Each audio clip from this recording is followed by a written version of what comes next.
A quick note before the script. I've written this using descriptive brand categories rather than naming specific real companies, since making unverified ingredient claims about actual brands could spread inaccurate information. You can swap in real names once you've verified the claims against actual ingredient labels or lab reports. Here's the script. Walk into any grocery store and head for the meat cooler, and you'll see rows and rows of sausage links, all wrapped in bright packaging promising things like all natural, farm-raised, and premium blend. But here's the question almost nobody asks before tossing a pack into their cart: what is actually inside that casing? Today, we're breaking down 7 of the most popular sausage brands sold across the country, and what we found after digging through ingredient labels, sourcing reports, and industry data might change the way you shop for breakfast meat forever. 3 of these brands are doing something genuinely better than the rest, and we'll get to them. But first, let's talk about the 4 that are leaning on marketing language to hide what's really going on inside the package. Sausage has always had a bit of a reputation problem. There's an old saying that you never want to watch sausage or laws being made. And for decades, that joke has covered up a pretty serious issue in the American meat industry. The truth is, a huge percentage of mass-produced sausage isn't made primarily from whole cuts of pork or beef the way most people imagine. Instead, manufacturers often rely on something called mechanically separated meat, a paste-like substance created by forcing leftover animal parts, think bones, connective tissue, and scraps through a sieve under high pressure. It's cheap, it's efficient, and it allows companies to squeeze more product out of every animal. The problem is that it bears very little resemblance to the cut of meat pictured on the front of the package.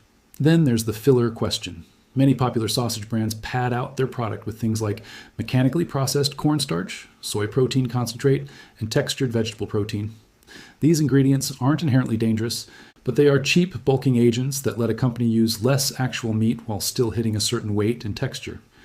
If you've ever noticed that a sausage patty seems to shrink dramatically in the pan, releasing a suspicious amount of liquid, that's often a sign of high water content combined with these binding agents designed to hold water inside the product until it hits the heat. Next, let's talk about nitrates and nitrites, because this is where things get genuinely controversial. Sodium nitrite has long been used as a preservative in cured meats because it prevents the growth of dangerous bacteria, including the one responsible for botulism. That's a real and important food safety function. But research over the past few decades has raised concerns about what happens when nitrites are exposed to high heat, like the kind used in pan frying or grilling. Under those conditions, nitrites can form compounds called nitrosamines, which some studies have linked to increased cancer risk when consumed regularly over long periods. Many big sausage brands still use synthetic sodium nitrite as their go-to preservative, while advertising the product as containing no added nitrates or nitrites on the front label. How is that possible? It's a labeling loophole. These companies often substitute celery powder or celery juice extract, which is naturally high in nitrates, and your body converts those naturally occurring nitrates into the exact same nitrites during digestion. The chemical process is essentially the same, but because the nitrites aren't added directly in synthetic form, brands are legally allowed to slap an uncured or no nitrates added label on the front of the package, even though the science suggests the health impact may not be meaningfully different. This is one of the biggest tricks in the entire meat industry, and it's worth remembering the next time you see that reassuring green label. Sodium content is another area where mass-produced sausage often falls short of what people expect. A lot of popular breakfast sausage brands pack in well over 400 milligrams of sodium per serving. And when you consider that most people don't stop at just one link or one patty, it's easy to see how quickly that adds up against a daily recommended limit. High sodium intake has been linked to increased blood pressure and cardiovascular strain over time, and it's often used in processed meats not just for flavor, but to extend shelf life and retain moisture, which brings us back to that shrinking pan problem. There's also the question of what counts as natural flavors on an ingredient label. This phrase sounds harmless, even wholesome, but it's actually a broad legal category that can include dozens of different chemical compounds derived from natural sources, blended together in a lab to recreate a specific taste profile. Companies aren't required to disclose exactly what's in that blend because it's considered proprietary information. So when you see natural flavors listed on a sausage label, you're essentially trusting the manufacturer that whatever cocktail of compounds they've used is something you'd be comfortable eating, without any real way to verify that for yourself. Now here's where the story gets more hopeful, because not every brand on the shelf is playing this game. There are a small number of companies that have built their entire reputation around transparency and higher quality inputs, and once you know what to look for, they're not hard to spot. The first thing these better brands have in common is that they use whole muscle cuts of meat as the primary ingredient, listed clearly at the top of the ingredient panel, rather than mechanically separated meat or meat byproducts buried under vague terminology.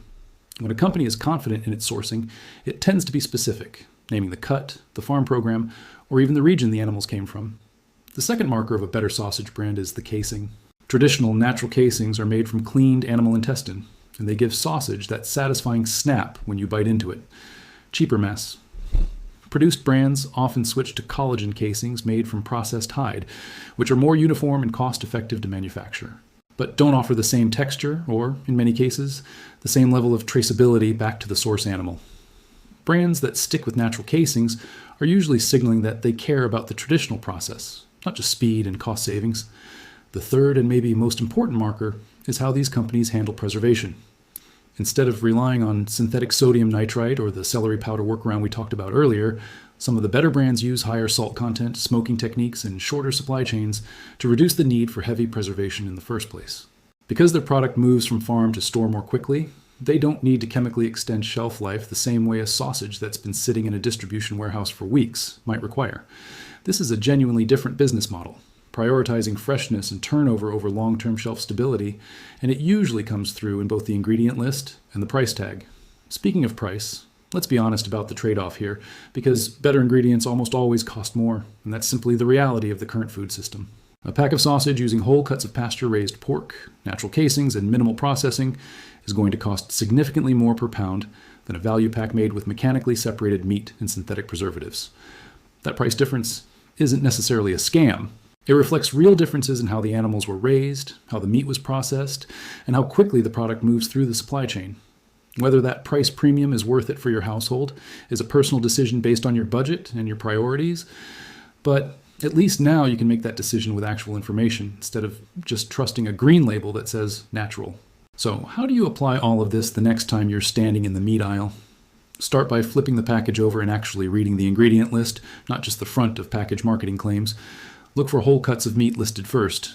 I'd be skeptical of the phrase "no nitrates" or "nitrites added" if celery powder or celery juice extract appears anywhere on the list, and pay attention to sodium content per serving, especially if you're someone managing blood pressure or heart health. Natural casings will usually be labeled as such, while collagen casings are often just described as casing without further detail. Which is itself a small clue. None of this means you need to swear off sausage forever. Plenty of people enjoy it as an occasional part of a balanced diet, and an occasional serving of a lower quality product isn't going to dramatically change your health outcomes on its own. But when a food shows up on your plate regularly, week after week, the cumulative ingredients start to matter more, and it's worth knowing what you're actually building your breakfast routine around.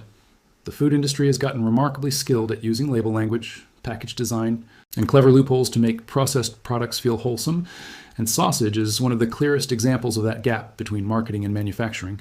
The good news is that once you understand a handful of key terms, mechanically separated meat, natural flavors, celery powder as a nitrite substitute, and the difference between natural and collagen casings, you're equipped to make a much more informed choice every single time you shop, no matter which specific brands end up on the shelf in front of you.